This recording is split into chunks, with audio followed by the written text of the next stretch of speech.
And now, aviation weather around Alaska.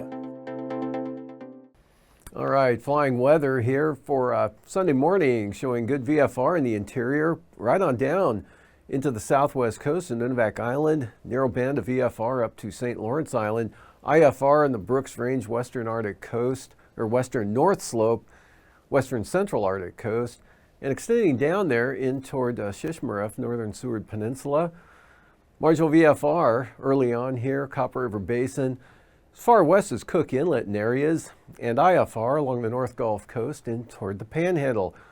Out to the west, a lot of IFR out there for the Bering Sea, and from about Nikolsky westward in the Aleutians. For the afternoon, that pretty much starts to edge a little farther eastward here, but staying west of Nunivak Island with marginal VFR now right up along the Yukon Delta coast. St. Lawrence Island, looks like they have a VFR flying day there, and not too bad. Some IFR on the eastern Arctic coast, otherwise the North Slope, mostly VFR. Southward, much of the interior VFR now, except some areas of marginal VFR along the Alaska Range, and into the upper Tanana Valley there, and southward into the eastern North Gulf Coast. Prince William Sound, at least western Prince William Sound, becoming VFR. VFR, Kodiak Island, Cook Inlet, and IFR with all that moisture coming into the southeast coast, or that low pulling northward and then back to the west a little bit. They'll extend some IFR there along the eastern Arctic coast, or eastern North Gulf Coast. Then for Monday, system moves through. Still some IFR here, Yakutat on down across the northern and eastern Panhandle. Marginal VFR for the Copper River Basin up to the Alaska Range. Good VFR, Cook Inlet, Kenai Peninsula, much of the interior, Arctic coast, some marginal VFR along the coastline, especially on the east side there, extends into the North Slope. And VFR, St. Lawrence Island, Seward Peninsula, Kotzebue Sound, Norton Bay, and on down toward Dillingham and Togiak there. IFR here with that next system pushing into Nunivak Island and, of course, the Pribilofs, and down now spreading up to the Alaska Peninsula for the afternoon. That continues to push in along the coast here, reaching St. Lawrence Island, at least on the south side there. The Arctic coast, though, VFR right on down into Cook Inlet. Marginal VFR areas of here for Prince William Sound and southern Copper River Basin, as well as the Panhandle. IFR right up to southwest Kodiak Island as the moisture of that front approaches the area in the afternoon, but Fogneck Island staying VFR. And for the passes tomorrow, Anatuvik, marginal VFR becoming VFR. For Adigan, same trend, marginal early on, then becoming VFR. Lake Clark and Merrill, both VFR tomorrow, and rainy as well, looking pretty good. VFR flying. Windy, occasionally marginal. Same thing from Isabel, and mostly marginal from Antasta.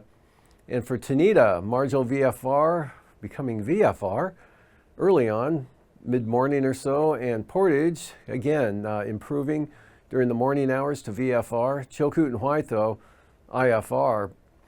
Freezing levels, 2,000 feet there right around St. Lawrence Island, and 2,000 to 4,000 feet here over the interior areas, about 4,000 to 6,000 for the Panhandle.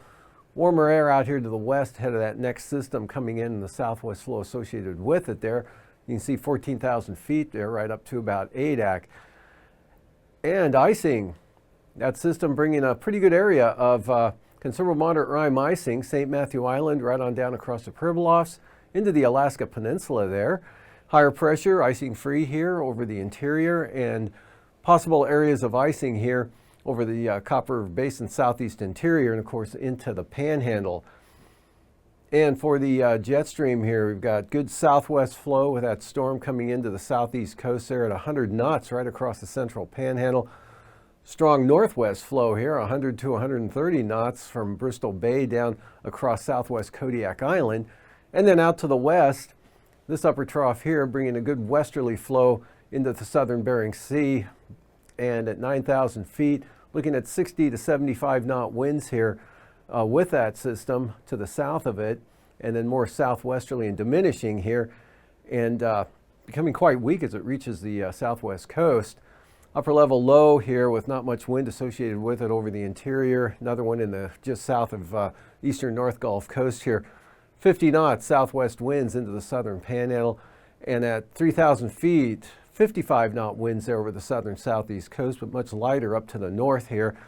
Northwest, 30 knots through the Barren Islands, and possibly 30 to 35 knots there across Sitkinak Island, southwest Kodiak, light in the interior here.